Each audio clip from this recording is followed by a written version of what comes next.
respected Father VC, respected Father Pro VC, registrars, deans, HODs, leadership chat director, and galaxy of administrators. It's our privilege today to witness one of our senior members, Dr. Xavier Chaladurai, who is going to give his personal experience with leadership roles in various capacities. Dr. Xavier Chaladurai is the director of the Human Resource Development Center at Christ University, Bangalore. He is also a professor in computer science and engineering department at the university. He has 19 years of IT industry experience in Capgemini, Tech Mahindra, and HCL Technologies, and about 18 years of education and research experience. His research interests includes artificial intelligence technologies and parallel computing algorithms. He is the author of more than 20 computer science technical books, more than 10 research papers, and more than 30 educational videos published in the YouTube and Udemy. He has guided 7 PhD scholars successfully, and he is a Java practitioner for 25 years, and his Java book published by McGraw-Hill India Education celebrated its Silver Jubilee recently. He was a vice president and global head of artificial intelligence in Capgemini before joining Christ. In this role, he provided consultancy in the design and development of the artificial intelligence-based systems that transformed the business of the customer. He was a member of IT Task Force for 3 years in 1998 to 2001, which is an IT technical advisory body for the government of Tamil Nadu. He is a senior member of IEEE and a senior life member of Computer Society of India since 1994. Recently, he launched a course in Udemy on AI, and he made this particular course free of cost available to all the Christ University faculty members as well as the students. Dr. Xavier's talk will focus on 2 parts. One is on the digital transformation and the cultural convergence on one part, and his leadership experience with the personal anecdotes as a second part. So we all are waiting to hear from Dr. Xavier. Over to Dr. Xavier Chaladurai, sir. Over to you, sir. Thank you. Thank you, sir. Thank you very much. Shall I get the sharing rights, sir?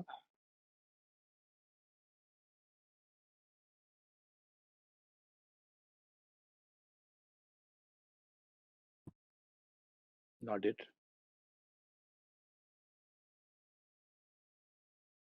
Did you get it? Yeah, I got it.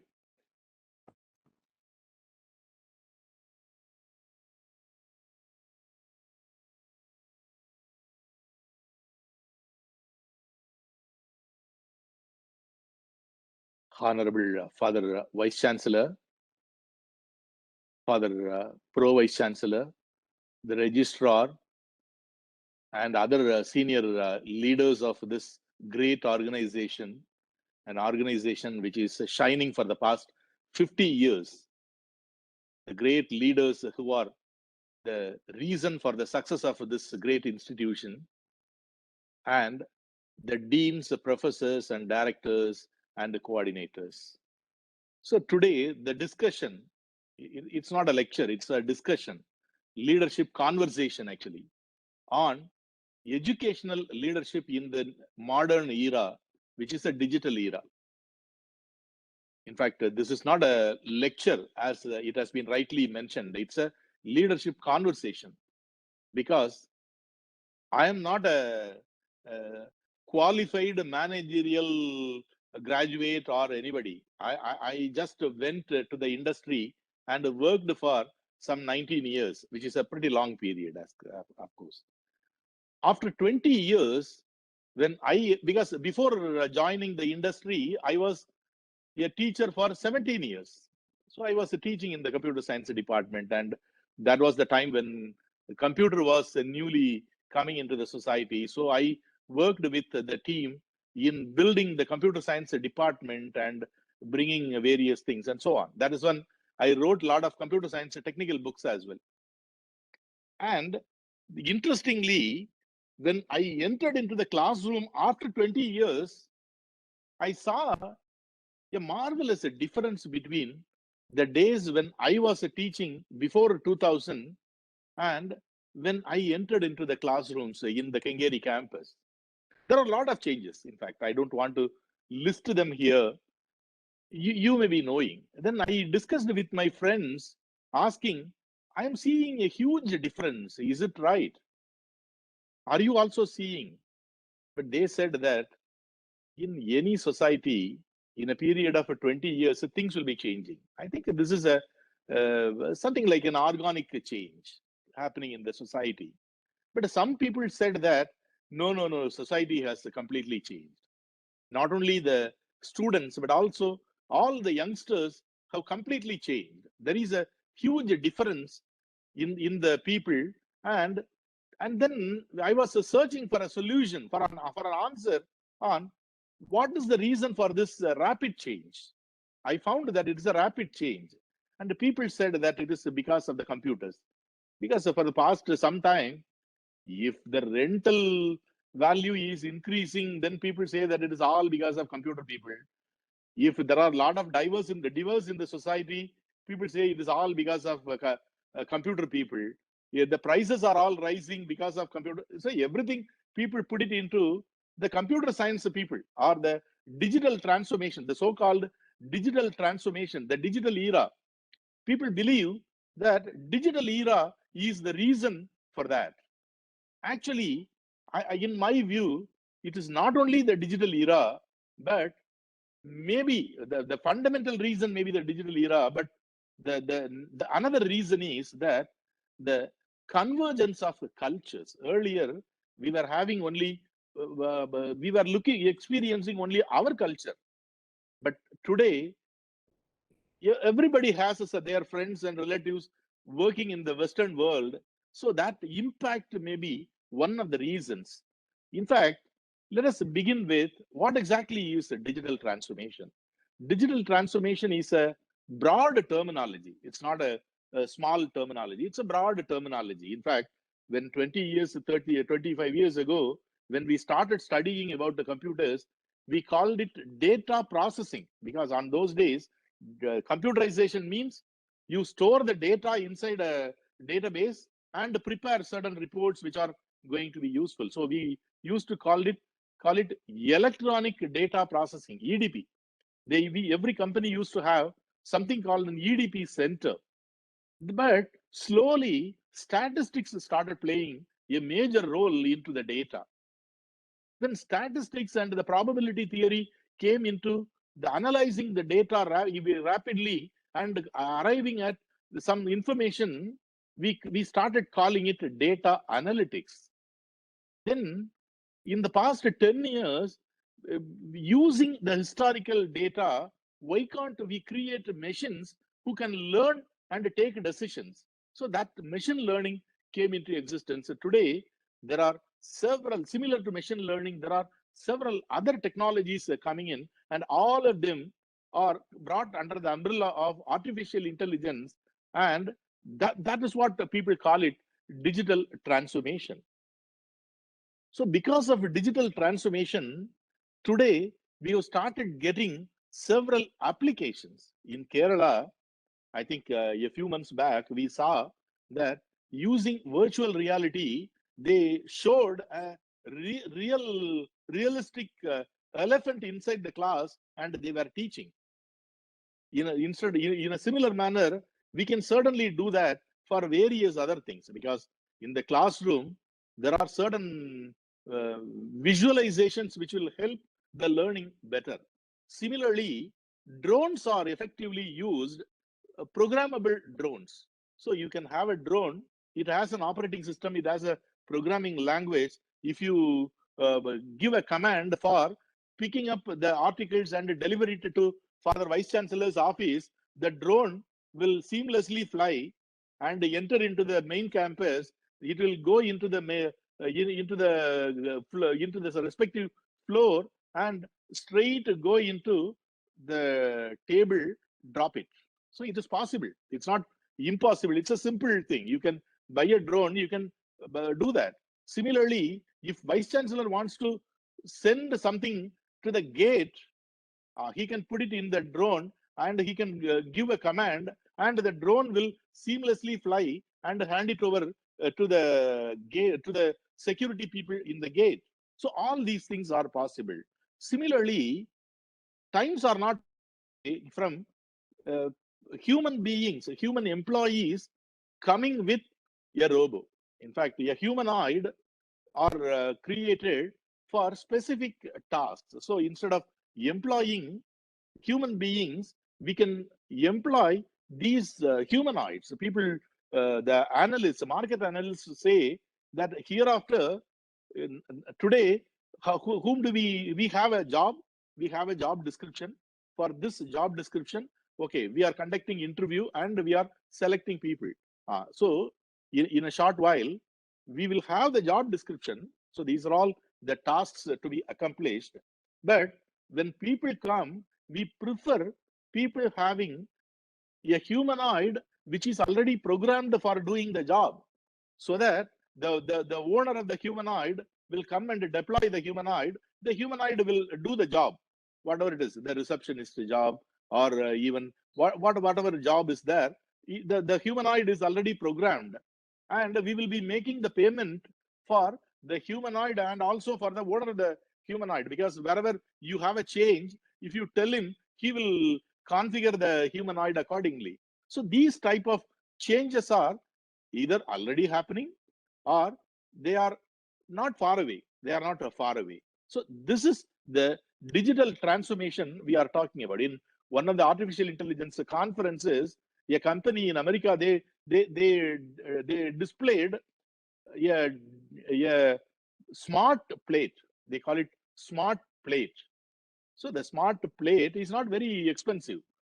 So if you have the plate, it has the IoT chips available to recognize the food served. So whatever you serve, then the food, the plate is capable of recognizing it and sending the whole data into the cloud, into the backend system. So at the backend system, it completely recognizes. So that they have written the program for recognizing more than 5,000 types of food. So depending upon the weight, they will calculate the calories, and in your mobile phone, it will advise you whether you can eat or not. It may advise you saying that, my dear friend, you have your cholesterol level is so much, you don't eat this food. Probably you eat 50% of this, don't eat full. So these type of advices will be readily available. So these are data driven, completely data driven and technology driven. So it's not rocket science, but at the same time, these are happening today. So they are available in the market. In the car, in fact, the car is an extraordinary companion of the human being. It has been there for quite some time. Initially, we were having cycles and other things which were mechanical instruments. Then the developments happened in the electrical industry. So electricity was invented, and because of electricity, motor was invented, and then the car came into existence. But afterwards, enormous improvements happened in the electronics industry. People were able to work on VLSI technology, and they were able to bring all the circuits in a small chip. When they were there, they started using electronics. Today, in most of the cars that you and me are using, a lot of electronics parts are there. Whereas from 2000 onwards, there are a lot of digital components happening, because they have developed their own technology, their own protocol called CAN, and that captures a lot of data that is from the car. Lot of data. They have some 2000 parameters are captured every 10 minutes, and it is processed to give you a realistic health status of the car, where you are going, what is the level of various components, everything is available in the farm. And today we are moving into the next one, which is called artificial intelligence based car, where the driver is not required. So you can simply sit in and say that go there and it will go there. That's all. And people are working on various things. And in the next few years, it is expected that we will have an artificial intelligence enabled autonomous car. So this is the technology that is driving. So in this world, so that is where our the leadership is worried about. In these type of things are happening, are we expected to learn everything? And you should also be a technology leader. Is it possible first? For example, you consider a simple time management tool. Time management is a very important thing. In fact, once when Sujata came into our college, I hope most of you know about a person called Sujata in Tamil Nadu. He is a novelist. Actually, he is a computer engineer. He was a computer engineer. He was a classmate of APJ Abdul Kalam. So both of them studied BSc Physics in St. Joseph's College, Trichy, together. So they were very close friends. But Sujata was one of the CEOs in one of the companies at that time. And in fact, when I was a member of the Tamil Nadu government IT advisory committee, he was also a member. So that is why he was we used to meet each other during those meetings. So then I called him for a meeting in our college. He came to Tirunelveli actually. And once the meeting was over, then immediately the press people wanted to meet him. He was a very popular man. So one of the question from the reporters was, Sujata, you are a CEO of a company. You are running a huge company. But you are also writing novels. You are writing the script for movies. How do you do that? How do you find the time? So I think we all think that it's a valid question, isn't it? Because he was working in a company, he was writing this, doing that, everything you are doing. How do you get the time? That was the question. So he laughed at the question and he said that, are you saying that if you also have time, you will do all these things? Do you understand the question? So he laughed and asked, are you saying that time is the only problem for you? And if time is there, you will also write the script for the movie, and you will also write the novels, and you will also become a CEO of that. No, it is not said that. So I think that is an important lesson for me. Time is the same 24 hours for everybody. Whether he is the president of America or prime minister of India, or you are a lecturer, or you are a HOD, or you are a dean. For everybody, it is 24 hours. It all depends upon how you prioritize your time, how you are passionate about something, how you use appropriate tools to make sure that you are doing the right list of activities and you are not missing anything. That is important. Time management, you can use all the tools, and the same 24 hours is available for everybody, including the security guard of our company and including the security guard of the nation. Everybody, for everybody. So that is why it is very important for using some online tools to explore how effectively we can use our time. In fact, when somebody says, you remind me next week because I am a little busy, I used to get offended, my dear friends. Whoever it is, I used to get offended. Are you saying that I don't have any other time, any other work, and you are also busy, fully busy? If you are fully busy, it shows that you are incapable of managing your time.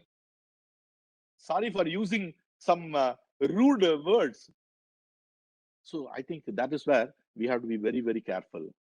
So if we use these tools and try to manage our time and try to spend the time on the activities on which you are passionate about, you can also work like Sujata. Similarly, the communication tools, emails, WhatsApp. So the problem is there are so many unnecessary mails coming in. So we find it very difficult to manage the communications that we are receiving. That is the reality. For example, in a group, WhatsApp group, there are some 150 people. Assume somebody's birthday comes. Some A is sending a message on the group saying to be happy birthday. Then he says thank you. Then afterwards, another 149 people say happy birthday. So this is what is happening. In fact, the email communications, there are some email ethic available in companies we used to have. For example, we used to be told that for none of the mails, you must say reply all. Because for communications, certain things are for announcement. So the head of the organization may announce a particular thing and send it to all the people. If you reply all and say that, thank you, sir. Yes, sir, I will do that, sir. Then they are all irrelevant communications. So in fact, today, that has become one of the huge challenges. We don't know what we can share in the WhatsApp. We don't know what we can share it in the Facebook, in the Instagram, and so on. So this is one of the important skill that all the leaders have to take care of. So because of these things, I see a small shift in the time management part. In fact, once time management was considered as a very important virtue. Punctuality is important. We know several great leaders being very punctual, because in their value system, punctuality is there. Work while you play, work while you work, play while you play. That is the way to be happy and gay. So that is a rule which was taught to all of us. Today, our younger generation are not too much worried about the punctuality. That's a sad truth.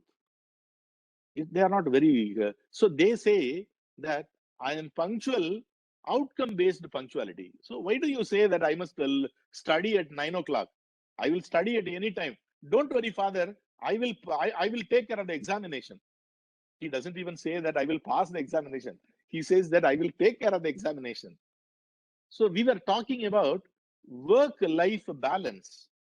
So in fact, when I joined in the college in 83, between 83 and 2000, I had a very good work-life balance. So after the college, at 4:30, I will reach my home.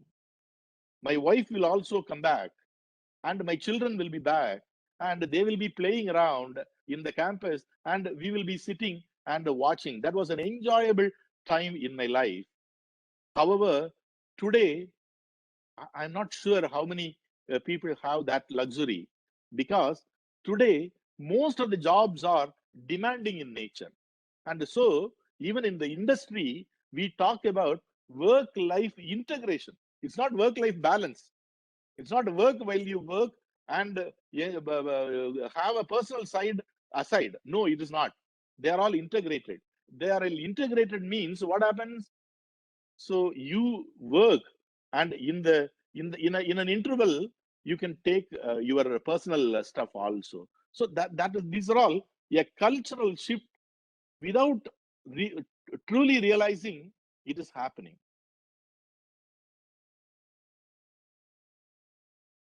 So in short, in fact, what are the effects of the either digital transformation or anything else? I don't know. One is the youngsters have the inability to focus and concentrate for a long time. Research says that usually I think we have great scholars in this call. You may be knowing that communication people used to say that usually the maximum concentration is for 20 minutes. So that is why in the classes we used to schedule it for 40 minutes, so that at least 20 minutes they will have a focus. But today people say that it is even less than 2 minutes. In the class, in fact, one of the challenges that I experience nowadays is I am teaching and nobody is listening. At least I don't think that anybody is listening. They may be listening, I don't know. But they don't listen actually. They say, if I ask them, they say that, no, I hear, sir. I don't you carry on. I know how to manage things. So that is what. So the inability to focus, the concentration time, even if a message in the WhatsApp is for a few lines, nobody reads the message. So if the WhatsApp message is a small video of a half a minute, people watch that. So that is a huge change that has happened. People are not very punctual. People are insensitive on the timelines. They say that tomorrow assignment has to be submitted. They don't care about it. I don't know why. So similarly, we had a value system in which certain things were taught, and we, with lot of respect, we were following. Today, everything is questioned. So the reason is two things. In my view, I am open to discussion. You can also have your views. It is not only because of the digital transformation, it's because of the culture, convergence of the culture. We have culture of the Western, culture of the Eastern, and everything, and we are interacting with all the people, and that may be the reason for that. I am requesting people to respond in the chat window if you have watched this movie. Has anybody watched this movie? Let me see in the chat window.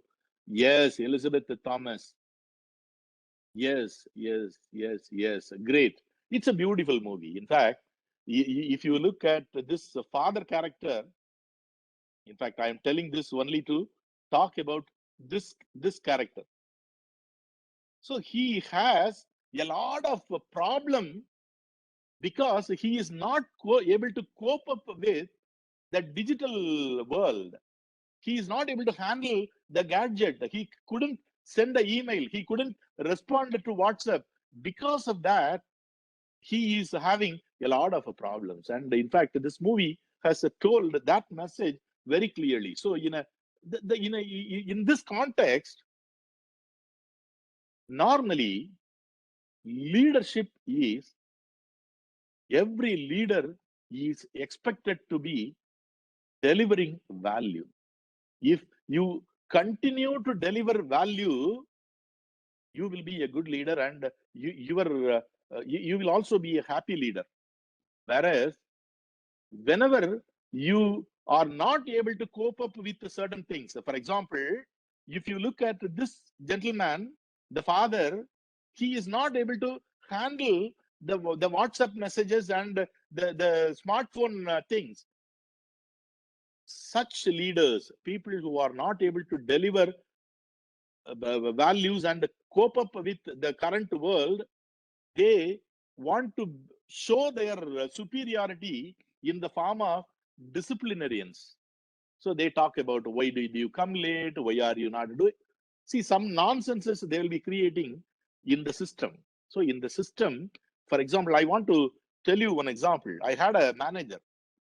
He is a man who doesn't deliver much value, but he was my boss. Do you know what he will do?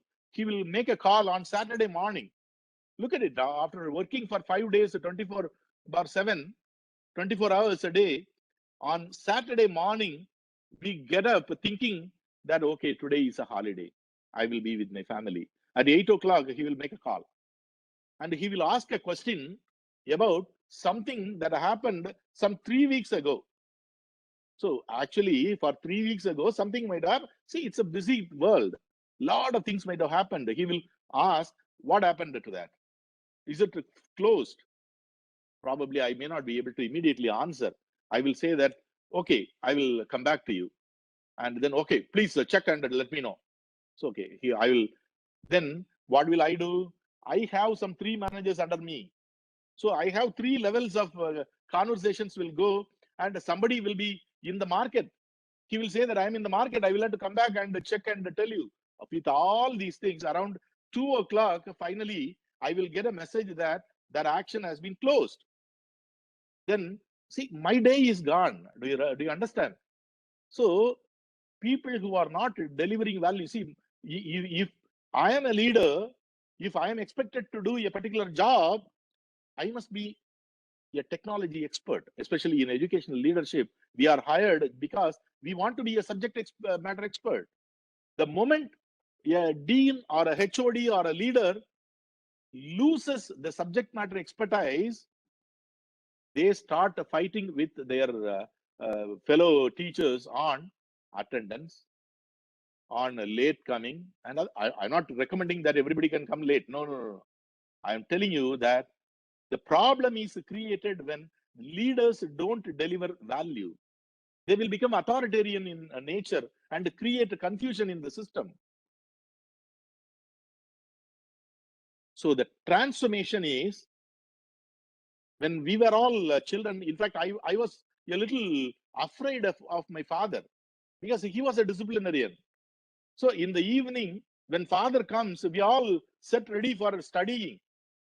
Because so spare the rod and spoil your child. That was the philosophy that was accepted. But today, the whole system is different. It's not. My granddaughter went to the school in Canada. On the first day, in the diary, a phone number was written. And my daughter asked her, "What is this number?" She said that, "Mama, they told that if father and mother bully you, I will have to call this child care number." So that is the culture which is impacting us. So they are teaching the children that, okay, you must be given, my dear child, you must be given freedom. Your father and mother cannot take the rod and beat you. If they do that, please call this number. So that was written on the diary on the first day. So what are we expected to do? Spend more time with your child. Stop pointing fingers at others. Rather than that, listen to understand exactly why the child is behaving like this. So that is what is expected in our classroom also. Students are expecting today not to have a fixed timetable from 9 o'clock to 10 o'clock. You will have to be listening to Mr. A from 10 o'clock to 11 o'clock. See, those things, they don't believe in that, my dear friends. You and me have to work together on slowly changing, at least slowly, we must understand what the people are expecting. They want on-demand educational content. Can you create such videos and make them effective? Because in the internet, we are getting lot of useless videos. So you and me have the responsibility to create responsive videos and put it there. And today people are looking for quick results. When they want to join PhD, they are asking, when will the degree be awarded, sir? Hey guy, first you start working on it. I can't think of a degree. So in fact, when people used to come for PhD, I used to give them my paper, research paper. It will be for 6 pages. Normally our technical papers are 6 pages. They will look at it and, when shall I come and meet you, sir? I used to laugh inside because I know when they will come. I used to tell them that, please try to read these 6 pages and come. They will think that this is a 6 page, but I have spent 6 months to write those 6 pages. So it will take 6 months to study. So that planning and that patience is not available, not present in today's system. So the value system is being redefined. So we have to be a little careful in that. I don't want to, I want to have a quick time check. I don't want to go into say various other things, but this I want to speak about sometime. When I joined in the company, because before joining the company, we were expected not to make any mistakes, isn't it? You and me were taught that don't make mistakes. My father will beat me like anything if I make a mistake. So I should not make a mistake. So when you believe in those things, what exactly happens? If you make a mistake, you hide it under the carpet. So when I joined the company and when I started managing a large team, every day some 5-6 escalations will come from the customer. So that is where I thought, oh God, I can't hide it with the customer. Certain things, boys and the managers used to do that. But we created a culture of managing mistakes. It's important. I wanted to share with you. I'll tell you one example.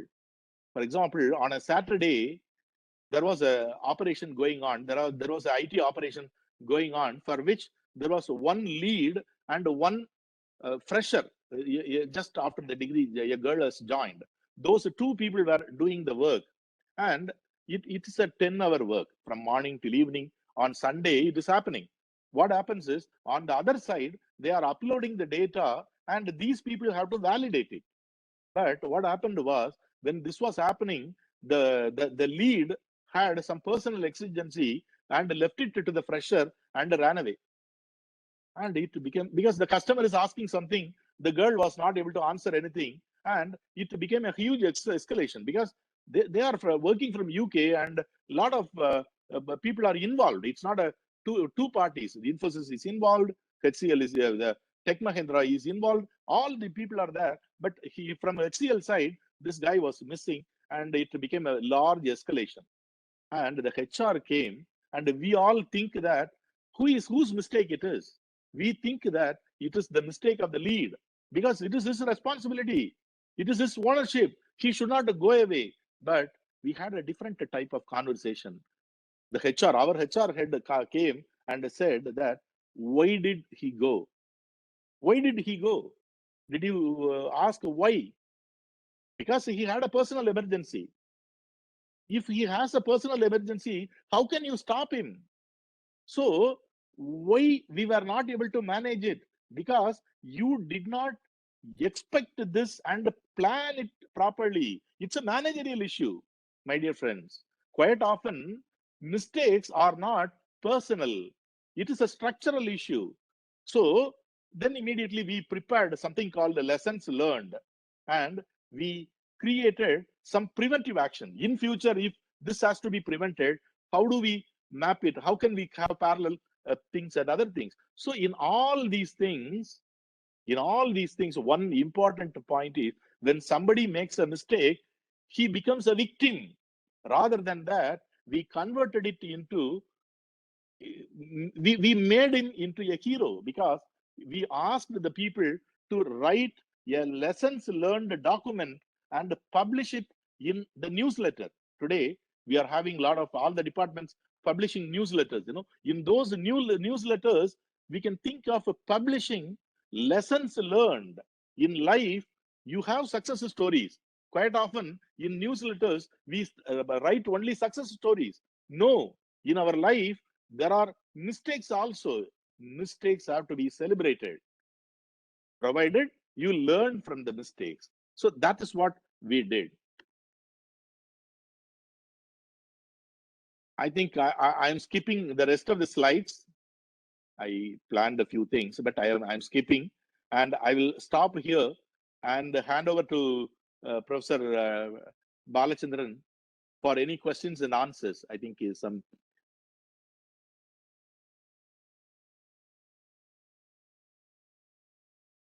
Is there any questions?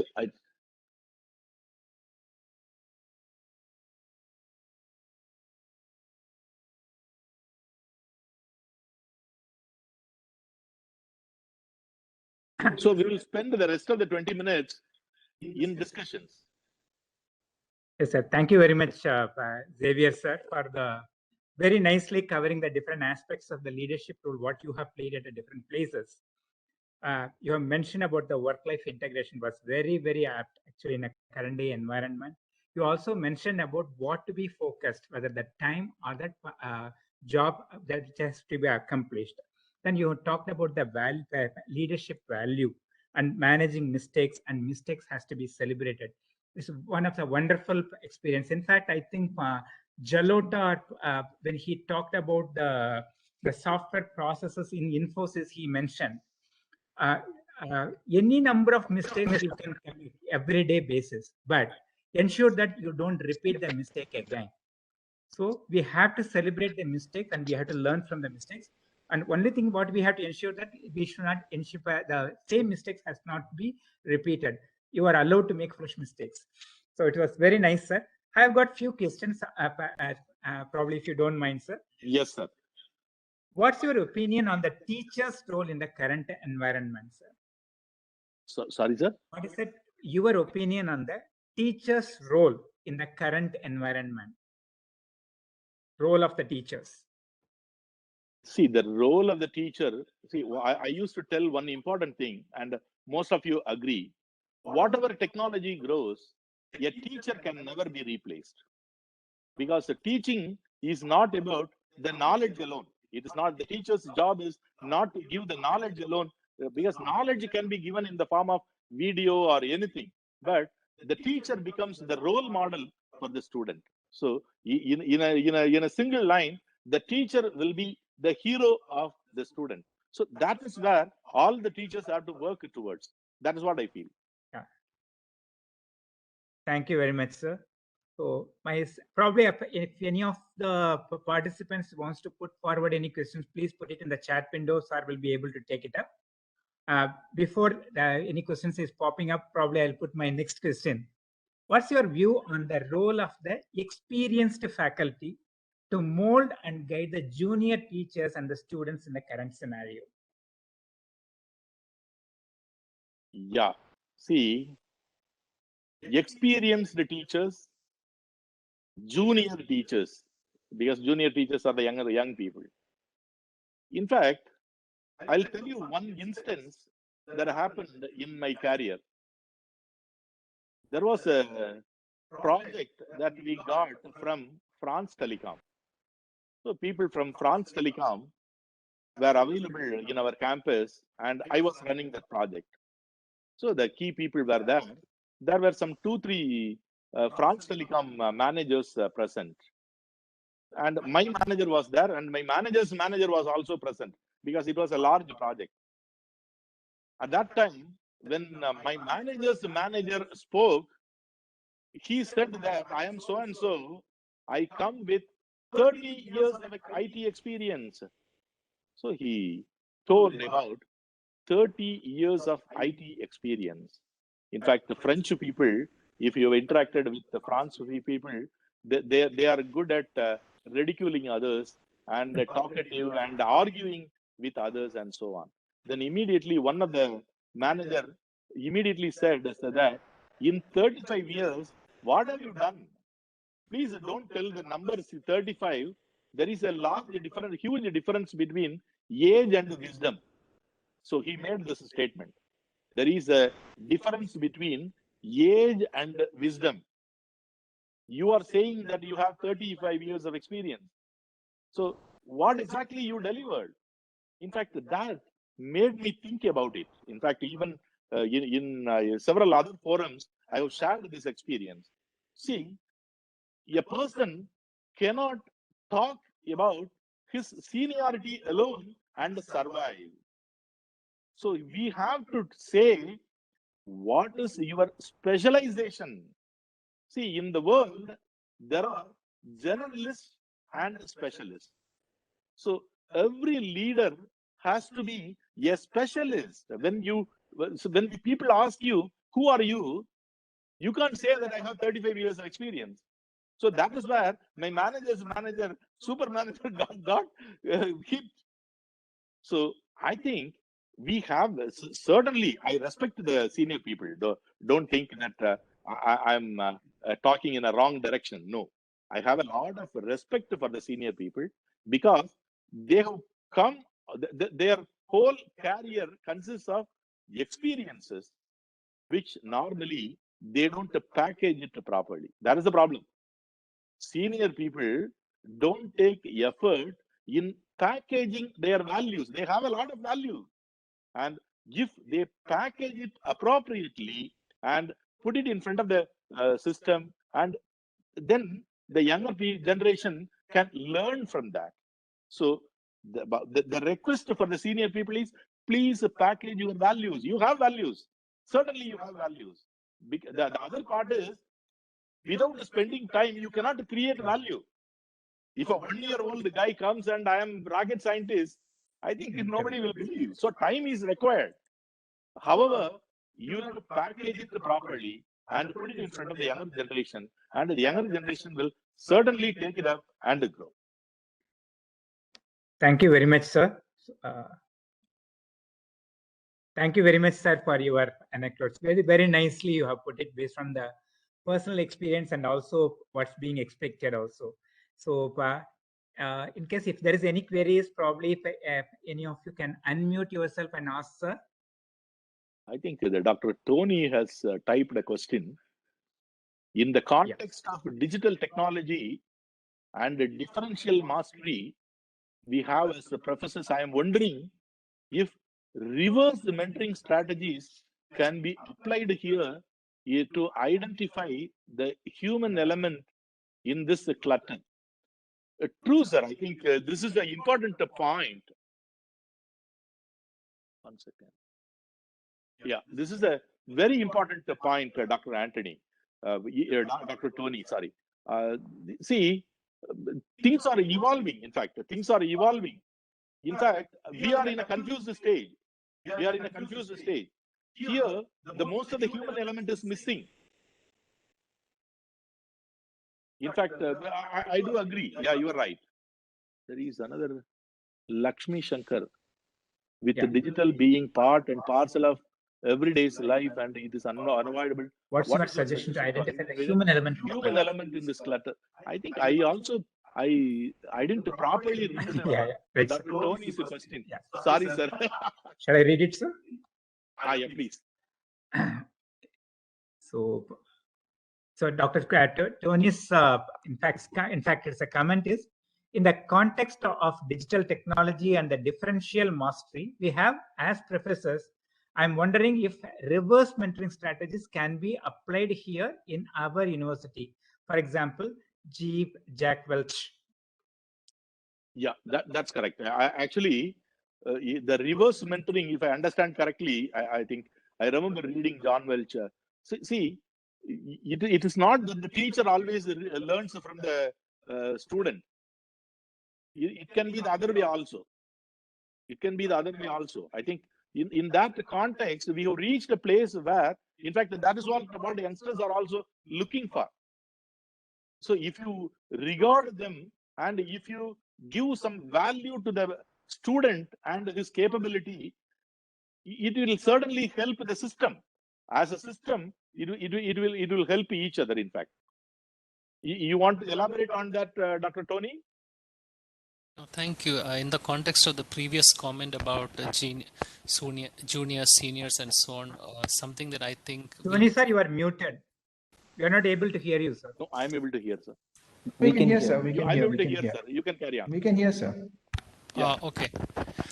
So I'm thinking as the years go by, the demographics of our university will also change. We'll have younger people coming in, and there are a lot of skills that those of us who are seniors can pick up from them.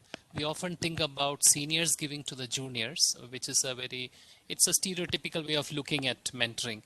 But what about learning from the young people as those of us who are senior? I really like the comment you made about us seniors who are not able to package, our experience well.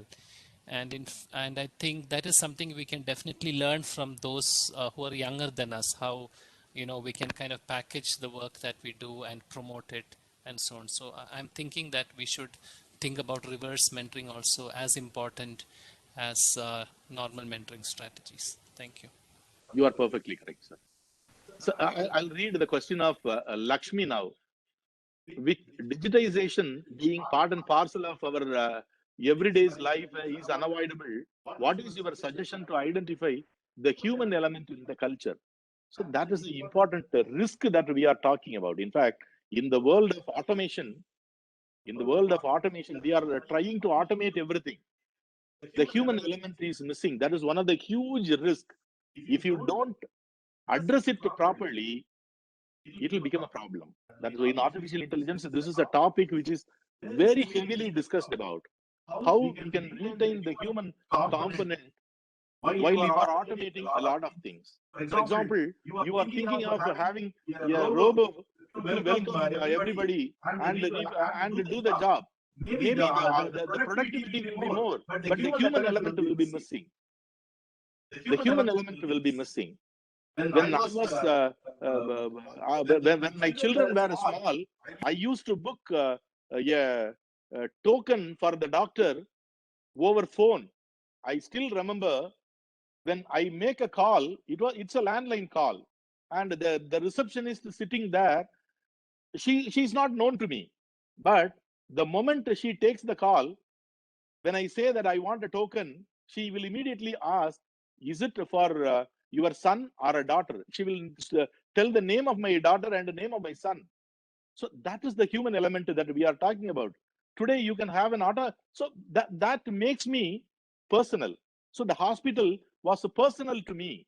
So that human element, we must make sure that we don't miss it. In fact, as Indians, we have a lot of passion towards that human element, whereas in fact, in other cultures, they don't give more importance. They are more and more materialistic. And even our society is thinking that being materialistic is a merit and moving towards it.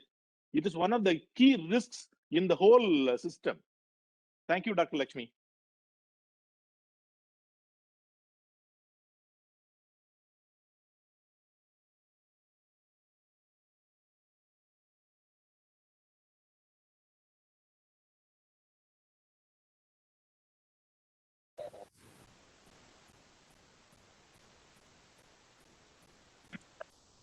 Padma Kumar, sir, probably you have wanted to ask a question. Please go ahead, sir. Yeah. Thank you. Am I audible, sir? Yes, sir, you are audible, Yeah, sir. yeah. Please go ahead. Thank you. Thank you, sir. Sorry, Bobby. Yeah, thank you for the speech, sir. And I got some new insights from your lecture. And there's a question about this techno-solutionist approach.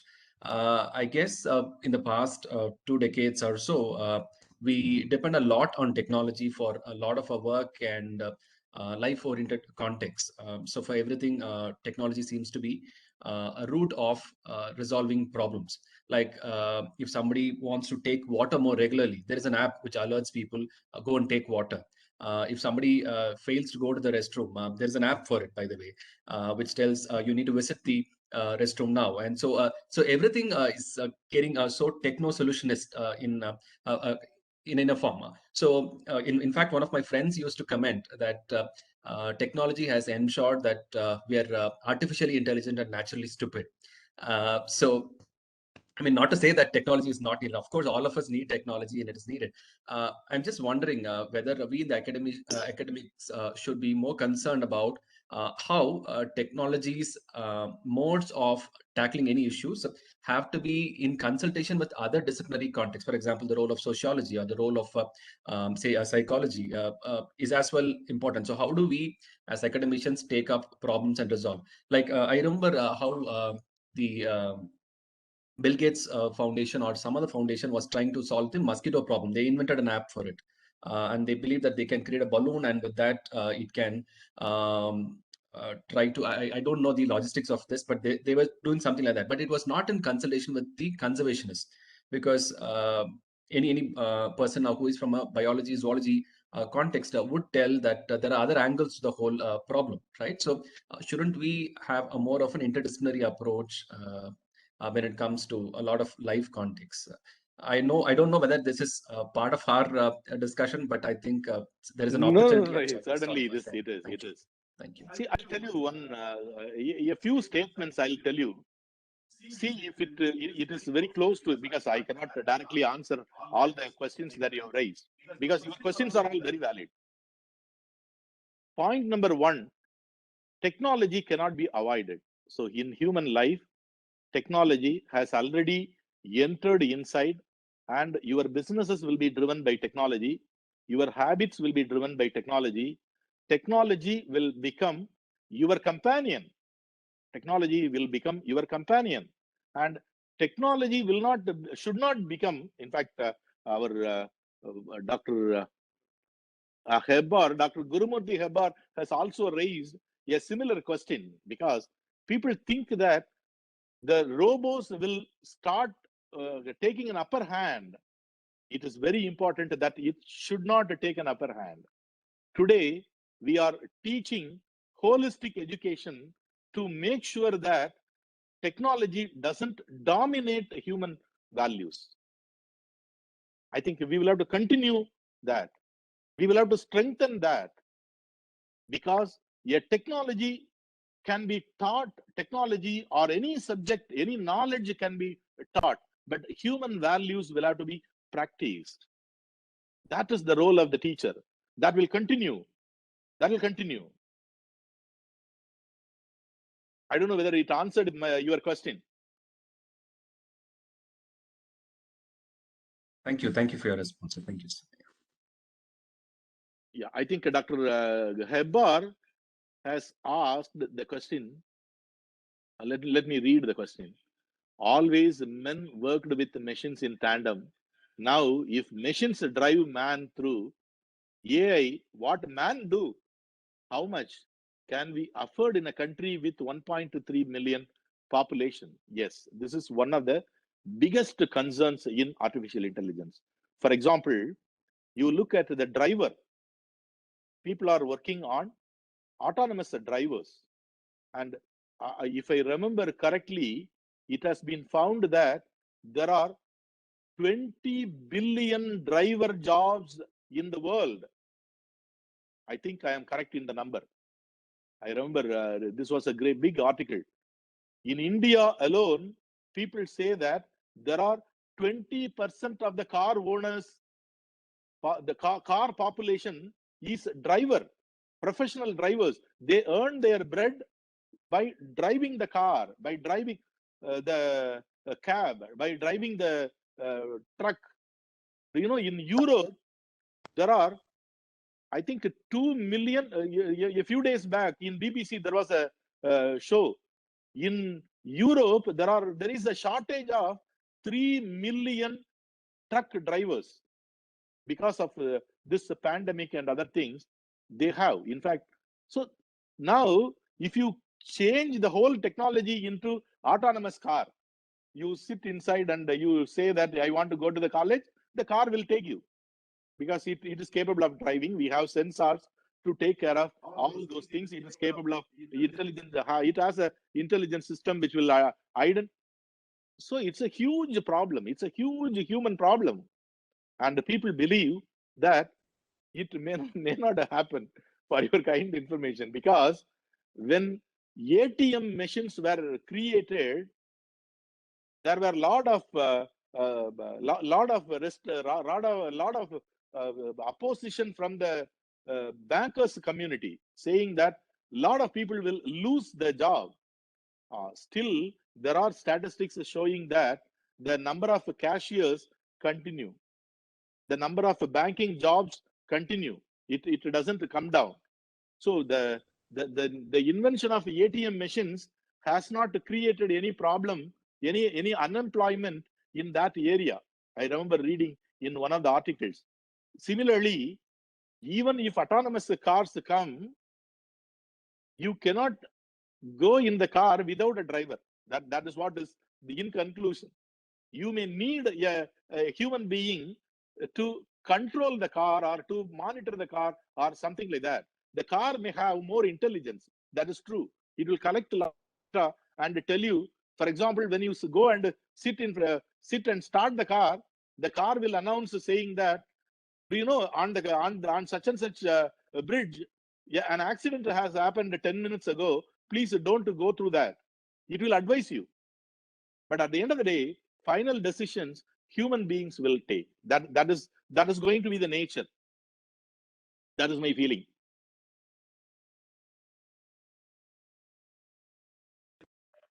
Sir, you have any additional point on that, sir? Yeah, that was exactly, you were talking about driverless car. I was talking about drivers becoming carless. Same thing you told. Another thing is about the security, artificial intelligence. You said you can create a drone programmed, can go to Vice Chancellor's office. Technology is so developed that I can hack it and make it go to Registrar's office. Yes. It's also growing very fast, more than the technology in the right way. The other side is also growing very fast. That is why, in fact, people are very much concerned about the cyber security. Cyber security will become a sizable percentage of the human jobs. So when people talk about the driverless car, all these things, the other response that comes from the artificial intelligence of people is number of cyber security practitioners will grow rapidly, because all those things are required to make sure that your parcel reaches Father Vice Chancellor and our Dr. Anil Pinto doesn't hack it. All these things are going to happen. So cyber security will become a prominent area. True, sir. And thank you, sir. Over to Father Abraham, the Vice Chancellor, for his comments as well as the remarks. Over to Father. So thank you, Dr. Seva Chelladurai, for the wonderful talk. It was very insightful, useful, and you already told us that education leadership in the digital era, that means we should not surrender to the digital technology. The digital technology is for our development, our use. The natural tendency I see even among the parents, when the kids are using their mobile or laptop, oh, what a wonderful speed he has.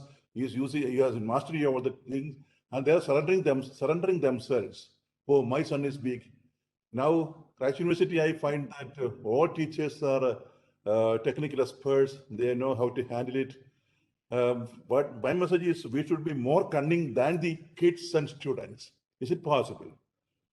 You are conducting Viva examination, even that Viva is hacked, and the students, for yesterday Joseph was telling, he gave a correct answer.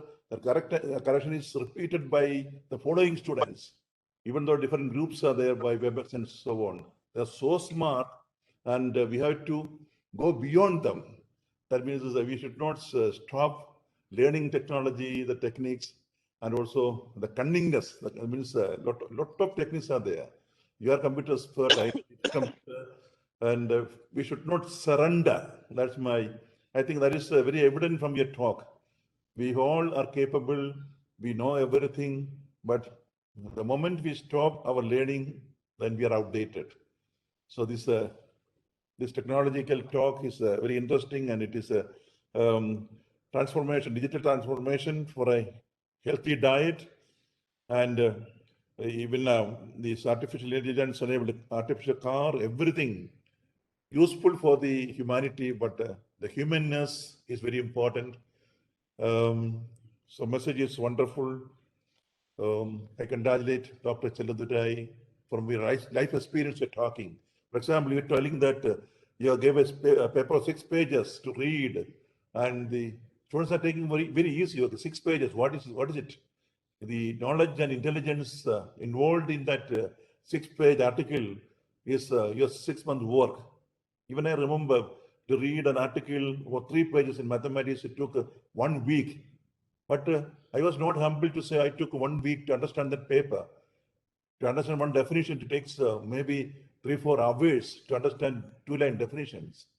So tough, but everybody is taking so easily, even technology. It is not so easy. It's an effect of hard work. Lot of hard work, brain is involved. Even our small articles or publications, very, very important, because we are digitalizing, or we are summarizing or capsuling all our knowledge and content in the different forms. That is, the world is appreciating that. The intelligent people are appreciating that. So this kind of talks will inspire, and please continue the leadership chair, this encouragement. And now 107 were listening to our talk. Now only 98 are there.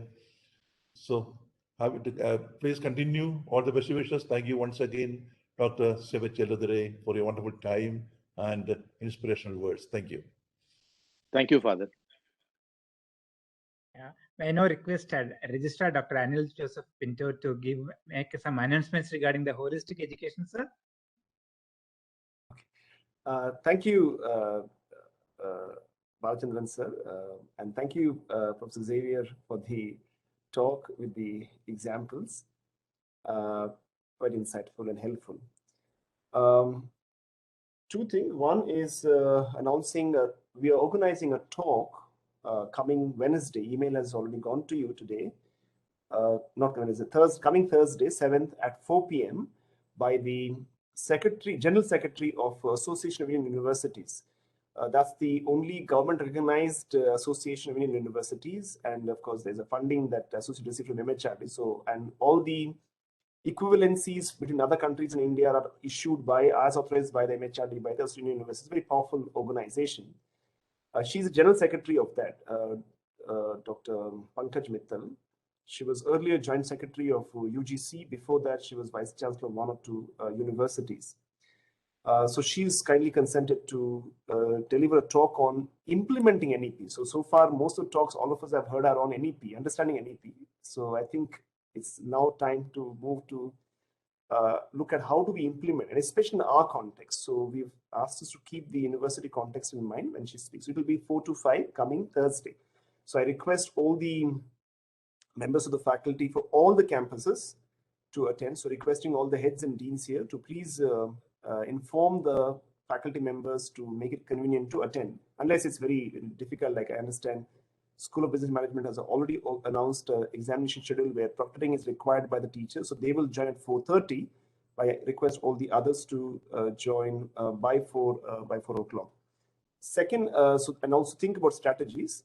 And for the Vice Chancellor has constituted a committee of deans under Dr. Ivan Jose to study and give a recommendation as to how do we implement in our context. So that's also for the information of all the heads and deans. Second is regarding the holistic education examination. Currently, the earlier examinations were centrally done, and then they were given back to the department to teach. But there are a couple of issues. I sent an email on that this morning. One issue is regarding the exams happen in the same class. So then the time for interaction and teaching is very, very little. And we're also meeting physically soon, this month itself.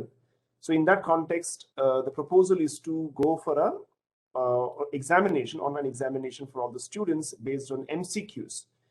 I have sent a mail to all the HODs and deans to give your responses by this Friday, to holistic.education. So kindly give your responses. And if any other models, you can suggest as well. Dr. Ruben, would you like to say very briefly on this? Thank you, sir. Well, it was observed that for every module, there's been an assessment given. So teachers are finding it very, very taxing to do the assessment apart from the regular work. And students are having much screen time to do the assessments. So what was taught was that we'll continue with the assessment for this semester. Apart from that, before we begin the end semester, we'll have the online MCQ questions as it was done earlier. And slowly we will transit back to the MCQ questions by the next semester. In that manner, we are trying to work out ways in which we can come up with the examination pattern and the examination system for the holistic. It's going to be something like case-based, wherein students will have to think and then go vote. And the suggestion was very valid, which the HET team accepted it, and we are working towards giving a solution for it. That's it from my end, sir. Thank you so much. Yeah. Father Jose, you want to come in on the same point? Yeah, I think most of the points are shared by Ruben sir. Any clarification is required, then we can. In case there's any quick, strong opinion from any HODs and deans, you can make it. Otherwise, I would request you to send by email, and based on the feedback, we will take a call on that. The other point is, Father Jose, could you also brief on the placement? Some structuring is being done. So, okay. Yeah. As most of you know, the departments or the schools of management, MBA, then we have School of Law and School of Engineering have got their own systems of placement. but whereas we were having a centralized office of placements and career guidance in schools of social sciences, arts and humanities, commerce and management. So we have taken representatives from these schools and made a team to lead the placement related activities and also the career guidance related activities. So we have got 3 people. One is Dr. Prabhu from Science School of Science, and Dr. Harish from Commerce and Management, and then Social Sciences. Sorry, sir, I forgot the name. Dr. Vijaya. Dr. Vijaya. So they have started as a team along with Dr. Mr. Anil and Mr. Claudius. So it's a 5-member team that is working for the promotion of placement activities in these 4 schools of social sciences, arts and humanities, commerce and management, and even now we have also clubbed the PGR programs. So it's working very well, and they are a very energetic and young team. Please cooperate with them. They are regularly in touch with the faculty coordinators from departments for placements. Thank you. Yeah, thank you, Father. There's one, I will come back to HODs and deans later once again on this. Today I had a meeting with the IT team and my office because a lot of data requests come back to Office of Registrar. So we don't have a lot of data on placement. Placements have happened, but no data. But there's already a module prepared by IT team way back in 2016-17 in consultation with all the placement coordinators of that time.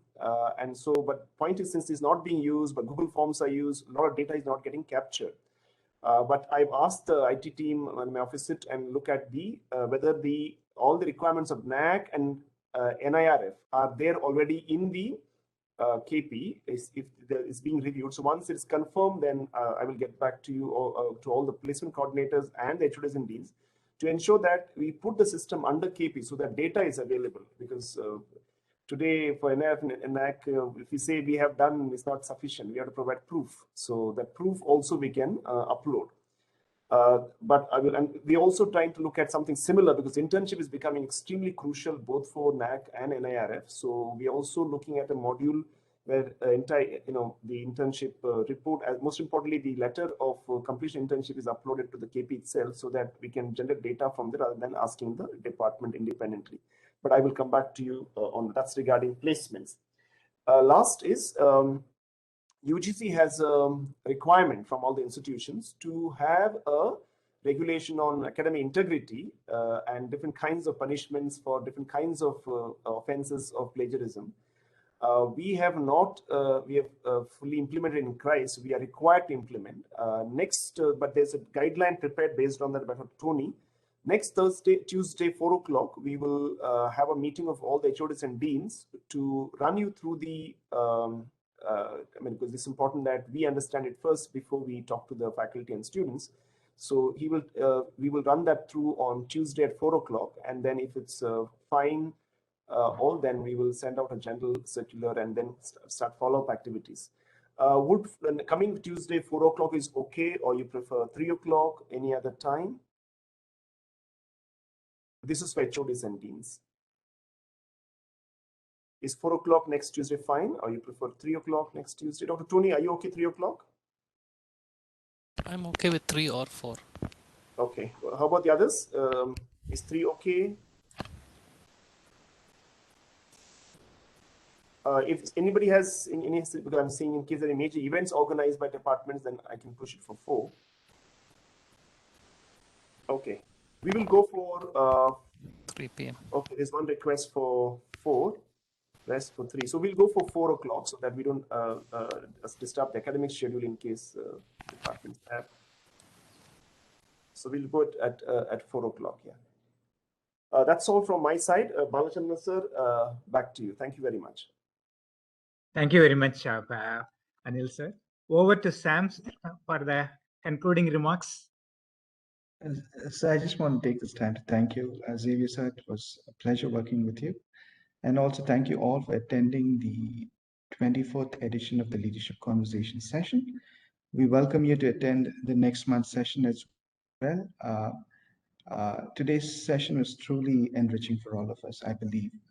Technology has been one of the Achilles heel for some of us, especially senior people, even junior, irrespective, and the value of technology and the integrating of that with the human aspect is pretty critical. And so thank you for leading us in that session today. Thank you, Balchandran sir, for moderating this session. Thank you to all the participants. Thank you.